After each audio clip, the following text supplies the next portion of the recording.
Okay, so we're going to take a look at the homework problems from Chapter 6, 6.1, 6.3, 6.5, 6.6, 6.7, and 6.8. For the most part, these are pretty straightforward and come straight out of the examples of Chapter 6 and the stuff that we talked about in the Unsteady Performance lecture. However, there are a couple of tricks on a couple of these, particular 6.1, 6.7, and 6.8. The latter are just a little bit long because you have to go through all the steps. Well, the former is a little unconventional from some of the stuff that we've talked about in class. So let's actually take a look, going back to these here. So let's look at 6.1. So in this case, this is taking us back to the BD5J. So this is the problems or the aircraft that we've seen in several of the problems and examples from Chapter 5. So we're going to be revisiting this particular aircraft. And in this case, they're asking us to look at the minimum turning radius and maximum turning rate at sea level. And that sounds pretty straightforward based upon some of the stuff that we've talked about in class. But we're not given everything that we really need to know, and so that requires that we go through a few more steps to actually determine the answer to this particular question. So first, if you go back and look, and we can go back to the Venn diagram. So it's going to be back here somewhere near the beginning of Chapter 6. So let's see. Right around here, and this is a good place to look at this. And primarily what we've looked at in class, when we've looked at the Venn diagram, is really kind of this form of it. Something that looks a little bit like this, where this is our Nmax over here, and this is our V star, which is our corner velocity, and this is the point at which we stall. Now, in reality, if we want to look at the performance of this particular aircraft for a sustained turn, so keep in mind that we're not looking at an instantaneous turn, but we're actually looking at a sustained banking maneuver, that minimum turn radius and thus the maximum turning rate are going to be restricted by a couple of different performance specifications on the aircraft. Primarily looking here at the stall velocity, the maximum allowable load factor, and the max thrust available. So these are going to provide our bounds for this. And nominally what we're going to do is come back and look at this turning velocity again, and that's going to be, the corner velocity, and that's going to be typically our best performance point. However, we're not given the value of Nmax on this particular problem. So what we'll have to do when we come and look at this, when we see this over here on this Venn diagram, what you'll notice is given by the equations, rather than calculating this value right here, since we don't know what that is, we can actually determine it by looking at the aircraft's aerodynamic performance. And so we have a maximum possible N, which is not defined by the structure. So we're not talking about the structural limitations of the aircraft, but really how much load the aircraft can actually pull. What is that performance value here? So that allows us then kind of look at a couple of different equations here. First, keep in mind that our Nmax, we can calculate that here by looking at the performance of the aircraft. So we know what our wing loading is, we know what the CL max is, and again we're going to calculate this for our standard temperature and pressure. So we can just do this at a density altitude of 0. But we don't know what our V infinity is, so we have to be able to solve for that first. So in this case, we really kind of want to start off with by going to equation 633 to give us that R min value. So notice in this case, we are going to need several parameters that we already have, primarily wing loading, our aerodynamic performance given by K, thrust to weight ratio, and then our CD naught. And then given that, we can go through the process of actually calculating what that R min is. And that'll give us one bound for this minimum turning radius. And once we know what that minimum turning radius is, we then can go back and find out what the maximum turning rate is going to be as well. However, what we don't know is if we go back and look at the value of what we typically have from our performance equation, right? For our minimum R is given by V infinity squared over G times the square root of Nmax squared minus 1. That's our alternative equation. Okay? We just don't know where this is going to occur at yet, because now instead of having this maxed out by this structural requirement right here, it's going to look something more like this, that gives us this particular limitation based upon the aerodynamic performance of our aircraft. So we'll really have these two equations that we want to solve for, this one right here, and then this one right here, 633. And the minimum value of one of these, we can solve both of them, and then that minimum value is going to tell us what the lowest value for that radius is going to be for this aircraft. Okay, and again, notice that is primarily because we're not given this Nmax. If we are prescribed what this Nmax value is going to be, either through structural limitations or regulatory limitations, then we can assume that that performance is actually going to occur at the corner velocity V star, and we'll be able to calculate that directly instead. And of course, once you have that value of your turning radius, then you can actually go through the calculation to be able to determine what your turning rate is going to be, since that's just going to be a function of your velocity divided by R. So in this case, that would be G times the square root of Nmax squared minus 1 over V infinity. Okay?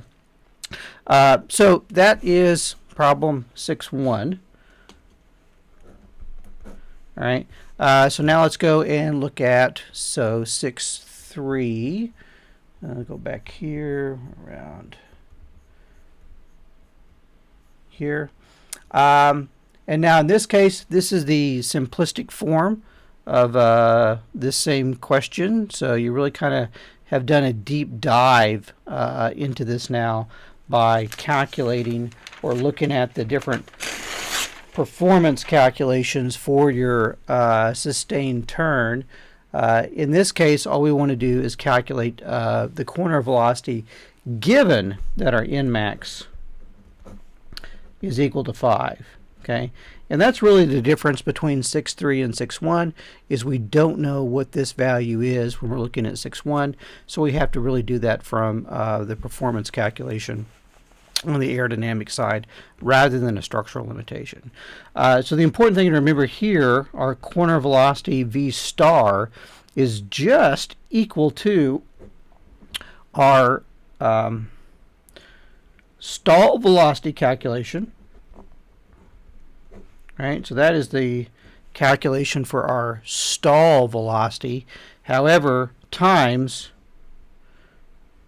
the square root of Nmax. Okay, so if you know what the stall velocity is, and you've already calculated that, and you know what your load factor is, then you can just multiply that stall velocity by the square root of Nmax. And so that's a very quick way to figure out what that corner velocity is.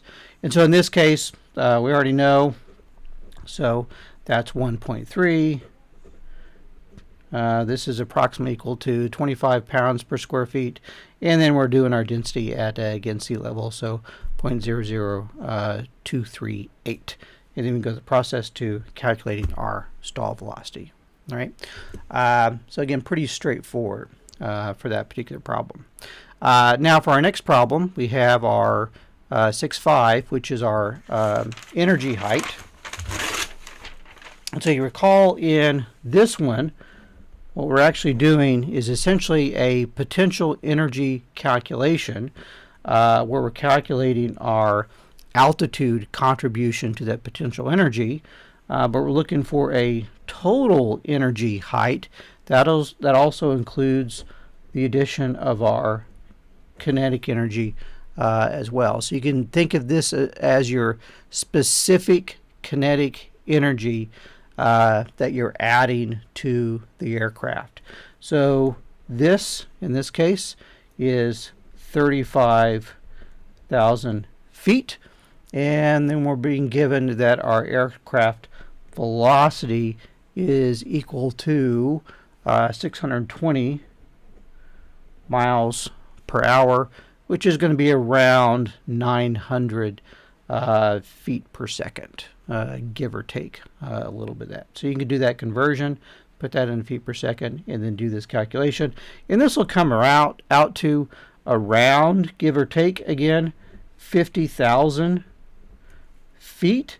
And so again, you can think about this in terms of your total potential energy that you have, with this being your current altitude, and then what you could convert in a perfect world with no losses to get to this altitude. Then you could say, well, turn engines off, and then what's my possibility of my maximum altitude. Okay, again, in a perfect world. And what we can do then is take this and say, well, I can convert this to altitude, or I can convert that to something else, such as acceleration, and taking that to another value. So likewise, let me see if we had. I think we are also looking at problem 6.6 here. Yep, okay, 6.6, 6.7, 6.8. All right, so I'm going back to this particular problem with 6.6. Okay, so 6.6, we're looking at accelerated climb. So this particular problem, similar in kind of concept. Again, we're looking at our total amount of energy here. Now what we're doing is looking at the specific power. So in this particular case, what we have is our rate of climb, right? That's how fast we're increasing our altitude. But now what we have, and this will go to, pull this back up here. Let's see, it's going to be around, not quite takeoff, right around here. Yeah, so we're looking at equation 6.6, where in this case what we're being asked to calculate is this particular acceleration. What is our acceleration component? This is our instantaneous acceleration. I don't like the fact that Anderson gives that a symbol of capital A. We could just use small a as well in this particular case, but you do get the idea behind this. Okay, so what we're doing is solving for this given, right? What we want to do is calculate this. Sorry, I made that small a. Let's just go and be consistent, keep that big A being equal to our specific power minus our rate of climb times gravity divided by our velocity. Okay, and then given that dH dt, what's that again here? Let's see, go back to this. All right, given that our instantaneous rate of climb, dH dt, is equal to 3,000 feet per minute, which is equal to 50 feet per second, we can then go through the process and then calculate what our value of instantaneous acceleration is going to be. Okay, and you can think about this. How many g's is this? Typically, this is going to be a fraction of a g, so it should be quite a bit smaller than 32.2 feet per second squared.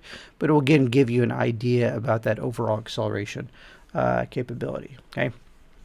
Now finally, we have 6.7 and 6.8. I'm not going to go through these in detail. both of these, what I'd like you to do is do the hand calculation for both of these particular problems. And then you can go through and compare that with the spreadsheet that we have. And so for each one of these, you will have to go through the process of actually calculating these equations. And so you'll need to start off by looking at the CL max for your takeoff and landing conditions. Takeoff for 6.7, determine what that stall velocity is, go through the process of finding stall velocity, then finding that liftoff velocity is going to be equal to 1.1 times the stall velocity. And then your equations go through the process of calculating each one of these individual factors, because we're essentially going back to this equation right here. Okay, and then we have to go through then and calculate for each one of these. We're actually solving for starting up here and working our way down to be able to calculate this. Is you'll have to calculate these values of KT and KA to put back into your overall equation. Okay, so right here, sorry, 6.90. So you'll have to calculate each one of these, KA and KT. Using these equations up here, looking at your thrust to weight ratio and your rolling friction, and then calculating the difference based upon your CD naught, and then whatever change in your CD naught that you get based upon deflecting those flaps.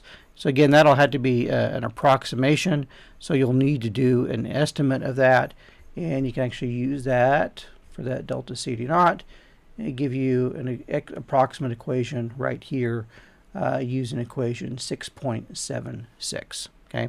Then once you plug all that in, you can basically turn the crank and run through that calculation. So there's a number of different things that you have to go through here, including calculating the ground effect CD naught. So you really kind of have to go back to calculate that overall CD value that you're going to be putting into the equation by building up these different components that you have. So there's nothing particularly difficult about either one of these problems, 6.7 or 6.8, but you really need to start from here, read through this, and calculate all these different pieces that are going to allow you to plug in these values into this particular equation. So then what you're going to do is take this and compare that with the spreadsheet to see how close you get with that comparison. And those should be at least reasonably close to one another. Okay. The landing performance is going to be very similar to this. So you'll have to go through the process of starting off looking at the equations, and then from there, from here, in this case, calculating both JA and JT for this particular problem. Again, calculating for the landing configuration what that stall velocity is going to be, and then calculating what that touchdown velocity needs to be based upon that stall configuration. Okay, so we'll talk about the design problems in today's lecture. So we'll save DP1, DP2, DP3, and DP4, as well as the team problems for today's lecture. All right, thank you.